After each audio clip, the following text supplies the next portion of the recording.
back. Got a great show tonight. One of our favorite friends, Matt Leblanc, is here. From Liverpool, England, Mad Chef John Ashton will cook a gourmet meal with ingredients from 7-Eleven, because the way the economy is going, you're going to need these tips, believe me. Gourmet meal with stuff from 7-Eleven. I don't believe it can be done, but we'll see. All right. Plus, we'll go outside for our Lincoln Garage concert series tonight, featuring Counting Crows. They'll perform, so don't miss that. All right. Let's get right to it. My first guest stars on the hit show Friends every night, every Thursday night right here on NBC. Just nominated for an Emmy, Best Actor. Please welcome Matt LeBlanc.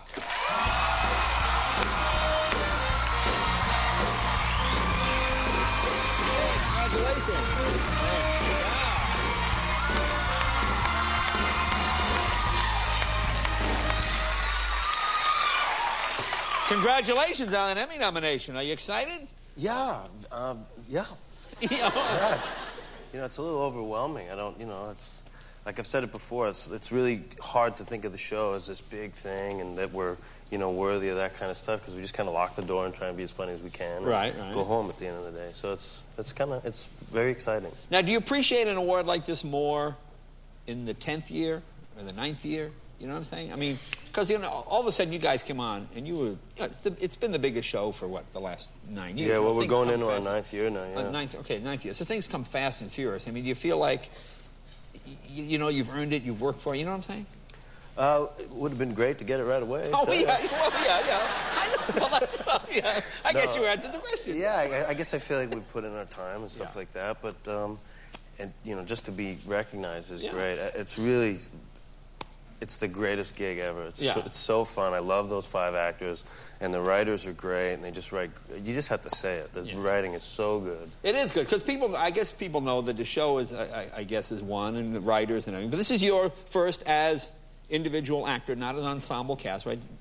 Yeah. You by yourself. Yeah. So where did you get? Who called you? Did your agent call you at like 4 in the morning? How does this work? It's so not like that in my case. I was way out in the mountains at this. I bought this piece of property really far out of town, and I'm standing there, and I'm interviewing this guy to kind of look after the place while I'm in town working. So when I go on the weekends, I can, I don't have to cut the grass and stuff. Right. So he does all that. So I'm talking to the guy, and it's going good. And his wife says, "Oh, by the way, congratulations."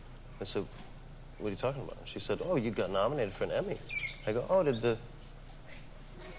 was that?" What is it?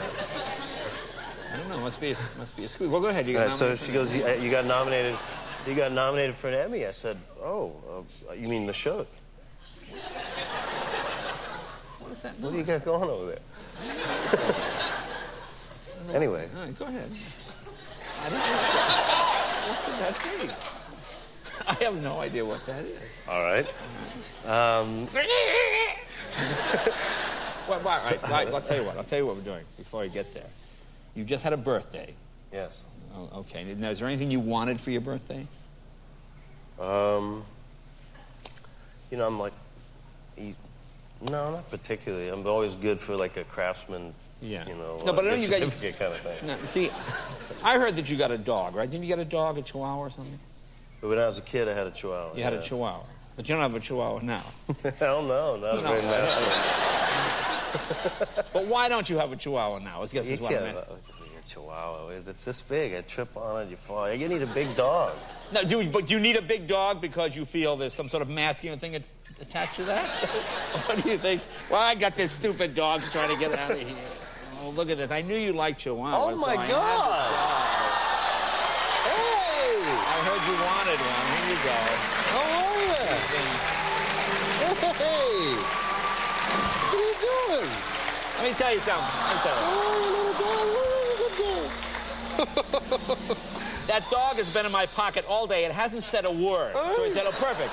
The dog would be perfectly quiet. It won't say a word all day. And then it says, little girl. But it was calling your name. It was calling your Hey, name. how are you?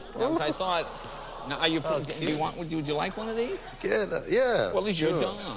Oh, thanks so much. Sure. That's great. For real? All right. Well, now you got to finish the story for the Emmys. Right.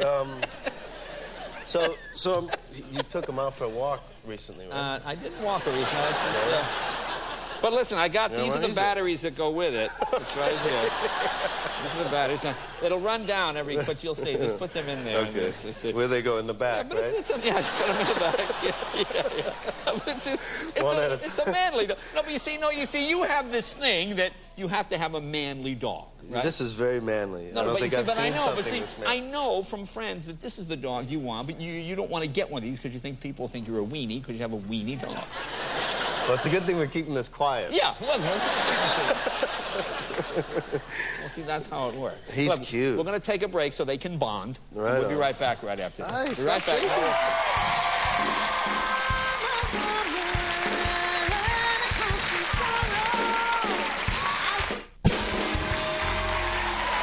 Welcome back. Just talking about training hunting dogs with Matt. Yes.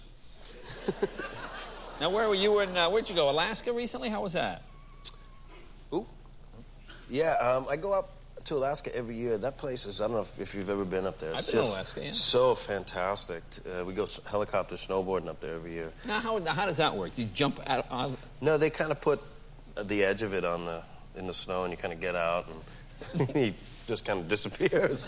Wow. And then it's really, really amazing. Alaska is like so untouched by man. It's really, really like special. It's really cool. Yeah.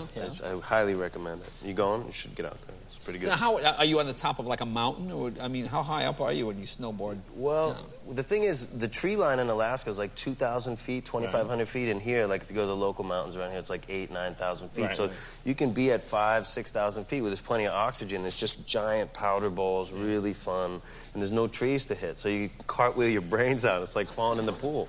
No avalanches or anything? You always see that, the guy with the... Yeah, they're out there. Yeah, You want to try and stay away from those. Yeah, stay away from those. Again, that's some advice. Stay away from you're a the natural. avalanche. Huh? Yeah. I mean, there are eagles flying around and all that. Yeah, he won't be going. No. Yeah, they just... Yeah. It's funny because the first time I went up there with the lodge that we stayed at, there was a big newspaper clipping on the door. We're like, oh, look at this, some local news. What could this be? And how this couple had come up in their RV and they opened the door to let the little dog out on the leash for a walk. And the eagles, they're like this big. They're prehistoric. They're huge. Yeah. Swoop down and take the thing away. And so that was the front page of the newspaper. We're like, okay. Gee, to pick up an SUV, that's a big eagle. Yeah. Took the whole motor home. Oh, geez, that's amazing. I think those are pterodactyls. You sure They're gigantic. Go back in time instead of going to Alaska? Look at my new buddy. There you go. Hey. Have you come up with a name yet? Maybe we should come up with him. I don't know. Jay. How about Jay? Jay is good. Jay is good. You know, because of your Emmy nomination, this moves you to a whole nother level. So we put together a little kind of Tonight Show biography, just so people can get an overview of your career. Well, here, take a look. Let's take a look at... Matt LeBlanc. Born outside of Boston, Massachusetts, his childhood dream was to race motorcycles. But a head injury caused Matt to wander around town thinking he was a mysterious French artist named Fromage. Following his parents' wishes, he tried working as a veterinary dentist, but soon gave it up to pursue his love for just hanging around trying to look like the Fonz. This led to him quickly landing a role in the blockbuster, baseball-playing, chain-smoking monkey movie, Ed, as well as in the hit sitcom Friends, where he and the other cast members spend their days counting their millions. We salute you, Matt LeBlanc. Now, I want you to tell me, because I love these kind of things. Tell the psychic story. You know what I'm talking about? You went to see a psychic early in your career? Oh, right. This was kind of freaky. Looking back on it, it's kind of weird. I had done a couple of bit parts, and work wasn't coming in so good. So someone said, oh, I know this psychic. You should go see and see how the career's going to turn out. I said, yeah, okay, sure. How much does that cost? So it wasn't that much, so I went for it. So she said, oh, I see you in the future doing something with your friends. And I was like, what the hell does that mean? I'm doing plays in my buddy's backyard? I don't know what to make of that. So, and then, looking back on it now, it's kind kind of Well, creepy. it seems a little vague, doesn't it? Something with Yeah, I see something one with day your the sky will be blue. The sky will be blue. I mean, it seems. Right. Right. Couldn't you be Doing more something with your specific? friends. Or? But you know, the name of the show, Friends. I guess you know, in retrospect, you can kind of draw all kinds of parallels. Yeah. How much was it? I think it was $8. $8. Go back and ask her how the Emmy thing's going to work out. Yeah, exactly. I should. That'd be cool. Yeah. Now, is this going to be the last year, Friends, you think? Because I keep hearing, you know, we got nothing. And they keep sniffing around him and say, we got to get him. Do you think could you guys be enticed to come back, do you think, another year? As far as I know, this is it. Yeah. As far as I know. I mean, unless you heard something. Did you hear something I didn't? You hear things.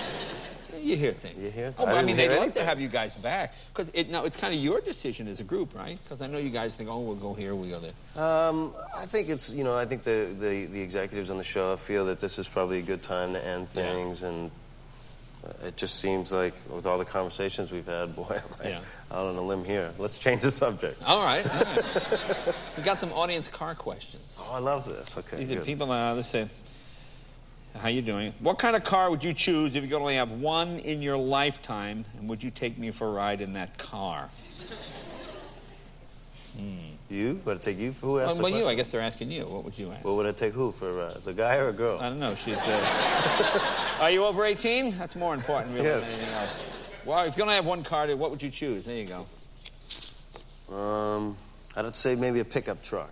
Practical, right? Practical truck? guy to carry my big dog. Carry your dog around? Yeah. You can get a Mini with that dog. What is that, Mike? Oh, we gotta walk the dog. All right, folks. Gotta walk the dog. Ooh. Matt, I want to thank you. Congratulations. We're real excited about your Emmy nomination. Real proud of you, man. Thank you. Thank you. Good luck. Good luck. Be right back with the Mad Chef, John Ashton, right after this.